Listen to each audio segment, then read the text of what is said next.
नमस्ते महाराज जी। नमस्कार। यह प्रश्न है, सुनीता नाम की एक यूजर है, उन्होंने मेल पे यह प्रश्न भेजा है। महाराज जी, मेरी अवस्था 22 वर्ष है और मेरे मन में यह बार बार प्रश्न आता है कि घर में मन नहीं लगता, और मैं चाहती हूँ कि जैसे बहुत सारे संतों की वाणियाँ सुनती हूँ, तो मैं चाहती हूँ कि जा कर के किसी धाम में, वृंदावन धाम में वास करूं, एकांत वास करूं। तो इस पे आप अपने विचार बताएं कि मुझे क्या करना चाहिए।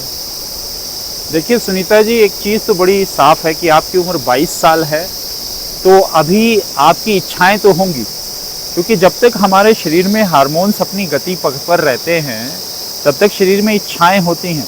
अगर आपके अंदर सांसारिक इच्छा नहीं है तो आप ये प्रयास कर सकते हैं कि आप किसी भी आश्रम में चले जाएं, किसी भी गुरु के पास जहां आपकी श्रद्धा हो, उनके सानिध्य में रह करके साधना करें, अपना जीवन को भक्ति में लगाएं या साधना में लगाएं, जैसा भी आपकी रुचि है।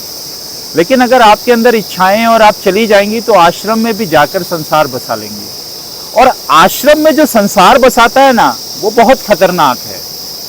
संसार में आश्रम बना ले तो इतना खतरा नहीं है, वहां भी खतरा तो है लेकिन इतना खतरा नहीं है। लेकिन अगर जो आश्रम में जाके संसार बसा ले, आश्रम में जाकर भी आप किसी ना किसी प्रकार से ऐसे एक परिवार सा बना के बैठ जाएं, तो फिर वहाँ मोह तो वहाँ भी हो सकता है, आसक्ति तो वहाँ भी जुड़ सकती है।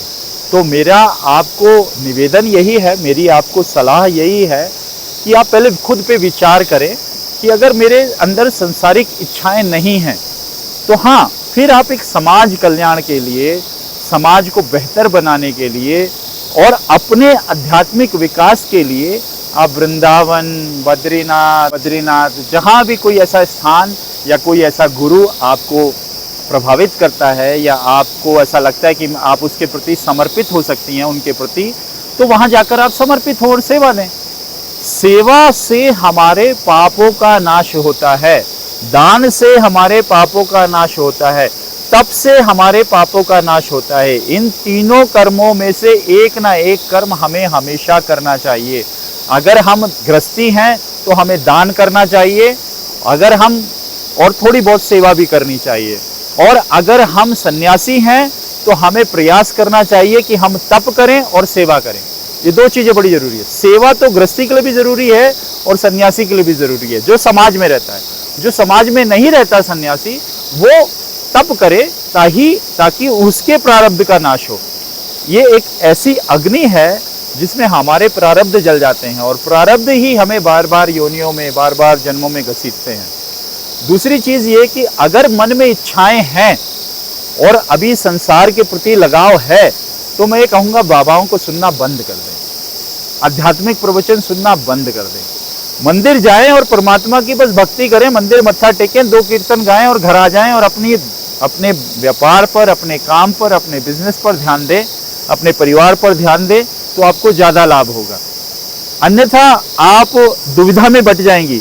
वो हो जाएगा धोबी का कुत्ता, ना घर का ना घाट का, कि ना तो आप अध्यात्म में ही जा पाएंगे ना ही संसार में ही जा पाएंगे, और वो बीच की जो दुविधा है ना, वो जाकर खत्म होगी 40 साल के आसपास। मैंने देखा है बहुत सारी युवतियों को जो 20-22 साल की उम्र में अध्यात्म में प्रवेश तो कर गई, चाहे वो ब्रह्म कुमारी में थी, चाहे वो किसी और कुमारी में थी, तो वो वहां प्रवेश तो कर गई, लेकिन जैसे ही वो 38-40 की होती हैं तो वो काम की जो असंतुष्टि अंदर से है वो फिर से जागृत हो जाती है, और वो असंतुष्ट मन फिर से संसार की तरफ भागता है। अब 38-40 में आपको संसार वो नहीं मिलने वाला जो आपको मिलना चाहिए।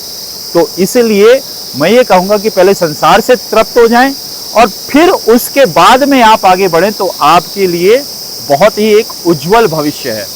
नहीं तो क्या होता है कि आप चेहरे देखो, जो लोग 20-22 साल में अध्यात्म में घुस जाते हैं और संसार से तृप्त नहीं हुए होते, उनके चेहरे देखो इन दीदी माओं के चेहरे लटके होते हैं, लुटे भुजे होते हैं, चेहरे पे 12 बजे होते हैं इनके।